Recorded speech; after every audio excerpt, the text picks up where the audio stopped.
Hello and welcome to Lady Mistletoe. The end of the world can happen in many different ways. It could be caused by a deadly virus, a devastating war, a natural disaster, or something much stranger that no one could have predicted. But the best apocalypse stories are not only about staying alive. They are also about ordinary people trying to find hope, protect the people they love, and build some kind of future when everything familiar has disappeared. Most of the time, people recommend the same few post-apocalyptic shows again and again. But there are plenty of excellent series that deserve much more attention. So, if you enjoyed The Last of Us or Fallout and you're searching for something new to watch, these are some of the best post-apocalyptic series that may have escaped your attention. Number 7, Earth Abides. The story begins after a mysterious pandemic wipes out most of the human population. Civilization has collapsed, cities have been abandoned, and nature slowly begins taking back the world that people once controlled. At the center of the story is Ish, a man who survives the disaster and eventually steps out into a world that has become almost completely silent. At first, he is simply trying to understand what happened and find other survivors. But as time passes, his goal becomes much bigger. He starts thinking about how people can create a new community and what parts of the old world are worth saving. The series raises some interesting questions about knowledge, family, community, and the future of humanity. What should people preserve from the old world? What should they leave behind? And what kind of society should the survivors build from the beginning? Earth Abides is not a series filled with constant action or danger, and that slower pace is a major part of what makes it different. The empty cities, changing landscapes, and long passage of time give the show a quiet and unsettling feeling. Some viewers may find the pace too slow if they are expecting constant survival threats. But if you enjoy stories that focus more on characters, ideas, and the long-term effects of an apocalypse, Earth Abides offers a powerful and emotional experience that can stay with you even after the story ends. Number 6, Anna. Imagine a world where a mysterious virus has killed every adult on Earth. That is the terrifying reality at the center of Anna. The story follows Anna, a brave teenage girl who is determined to protect her younger brother while trying to survive in a lawless Sicily.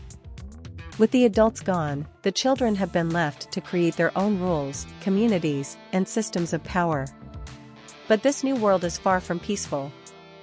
Food is becoming harder to find, different groups are fighting for control, and dangerous gangs are taking whatever they can. Anna's situation becomes even more desperate when her younger brother is kidnapped, forcing her to leave behind what little safety she has and begin a dangerous search for him. Even when things become almost impossible, Anna refuses to give up. One of the most interesting parts of the series is the way it places childhood innocence next to extreme violence. The absence of adults completely changes the usual formula of a post-apocalyptic story. Instead of watching experienced survivors rebuild the world, we are watching young people try to understand a world they were never prepared to inherit.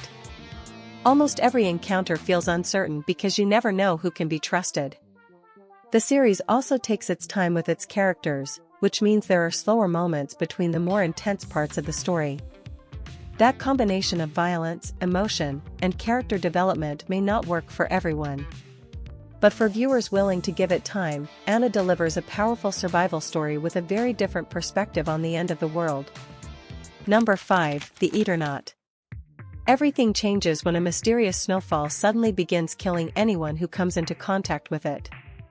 People quickly realize that staying outside is extremely dangerous, so families and strangers are forced to remain inside their homes while the world around them begins to fall apart.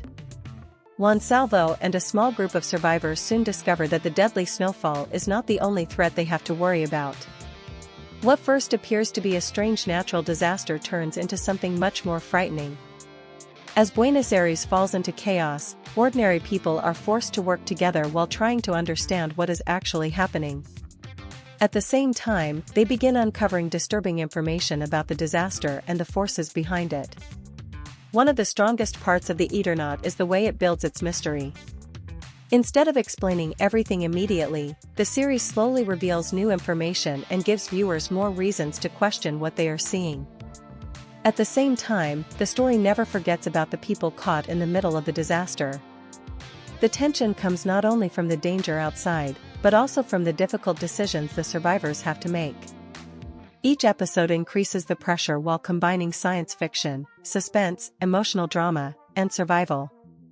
The series takes its time before revealing the larger picture, but that patience makes the eventual discoveries more satisfying. The Eternaut has quickly become one of the most notable science fiction adaptations in recent years. And there is even more to come, because the show is returning for a second season. Number 4, Creamerie. Creamerie takes place several years after a deadly plague kills almost every man on Earth. With most of the male population gone, women are left to rebuild society and create a new way of life. At first, this new society appears peaceful, organized, and highly controlled. People follow strict routines, communities are carefully managed, and life seems to have settled into a new normal. But everything changes when 3 women discover an injured man hiding in the wilderness. Instead of turning him over, they decide to protect him. That decision sets off a chain of events that slowly reveals that their seemingly perfect society has much darker secrets. As the story continues, the women uncover hidden conspiracies, dangerous information, and serious problems beneath the peaceful surface of their community. Creamerie stands out because it does not treat the apocalypse as a completely serious survival drama. It mixes the post-apocalyptic setting with satire, dark comedy, mystery, and unexpected twists. The humor is unusual, and it may not appeal to every viewer. But if you're looking for something that feels different from the usual end-of-the-world series, Creamerie has plenty to offer. The unusual premise, memorable characters, and surprising story turns make it a refreshing change from more traditional post-apocalyptic shows. Number 3, The Walking Dead, The Ones Who Live. For years, fans of The Walking Dead were left wondering what happened to Rick Grimes after his disappearance. The Ones Who Live finally gives viewers the answers they had been waiting for. The series follows Rick as he struggles to escape the powerful Civic Republic military, an organization that has its own plans for the future of the world. Meanwhile, Michonne refuses to stop looking for him. After years of separation, both Rick and Michonne have been through loss, conflict, and difficult choices. But despite everything that has happened, they continue trying to find a way back to each other. The world they return to is more dangerous than ever, and getting back together is not going to be easy. At its heart, The Ones Who Live is about much more than zombies and survival. The biggest reason the series works is the relationship between Rick and Michonne and the emotional weight behind their reunion. Andrew Lincoln and Denai Gurira return to 2 characters audiences have followed for many years, and both actors bring a lot of emotion and depth to their performances. Every meeting, argument, decision, and confrontation carries extra meaning because viewers understand how much these characters have already lost. Even people who eventually stopped watching the original The Walking Dead may find The Ones Who Live worth returning to. It brings back one of television's most familiar partnerships and gives their story a much more personal conclusion.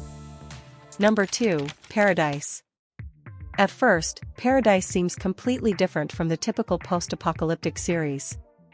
The show introduces a wealthy and peaceful-looking community where people appear to live comfortably and safely, seemingly protected from everything happening outside their world. But that perfect image quickly falls apart after a shocking murder takes place. A Secret Service agent is forced to investigate what happened, and the deeper he goes, the more he discovers that the community is hiding far more than anyone expected. With each episode, the mystery becomes larger. New information changes the way you understand the characters, the community, and the world around them. Paradise does a great job of keeping viewers uncertain about what is really happening. What begins as a murder investigation gradually develops into a much bigger story involving survival, secrets, deception, politics, and difficult choices. The writing constantly changes your expectations without losing sight of the characters and their emotions. That is one of the show's biggest strengths. If you're planning to watch Paradise, knowing as little as possible beforehand is probably the best approach. A major part of the enjoyment comes from discovering its secrets and twists for yourself. The series has 2 seasons so far, making it a strong choice for anyone who enjoys mystery mixed with science fiction and post-apocalyptic storytelling. Number 1, Pluribus. Created by Vince Gilligan, Pluribus begins with an idea that is unlike most other apocalypse stories. An extraterrestrial signal leads to a mysterious virus that transforms almost all of humanity into a peaceful collective consciousness known as the Others. At first, this new world might sound like a dream. Wars come to an end. Crime disappears. People are no longer divided by the conflicts that have caused so much suffering throughout history. But there is a serious price. People lose their individuality and their free will. Among the very small number of people who remain immune to the transformation is Carol Sturka, a novelist who refuses to accept this new version of humanity. Carol finds herself facing a world where almost everyone thinks and behaves as part of the same collective. While the others attempt to bring the remaining immune people into their system, Carol begins trying to understand what caused the transformation and whether it can be stopped. Her goal becomes a desperate attempt to uncover the truth and find a way to reverse what has happened before humanity loses its individual identity forever. What makes Pluribus especially interesting is the question at the center of the story. Instead of simply asking how people can survive after the end of the world, the series asks whether a peaceful world is really worth having if people have to surrender their freedom and individuality to achieve it. That idea gives the series a completely different direction from the usual apocalypse story. Rhea Seehorn gives an outstanding performance as Carol, bringing a lot of emotion and strength to the character. At the same time, Vince Gilligan builds the story around mystery, tension, and uncomfortable questions that continue to stay with you after each episode. And yes, Pluribus is returning for a second season. That's it for today. Thank you for watching this video. If you enjoyed these recommendations, make sure to subscribe to our channel for more videos about movies and TV series. We'll see you in the next one.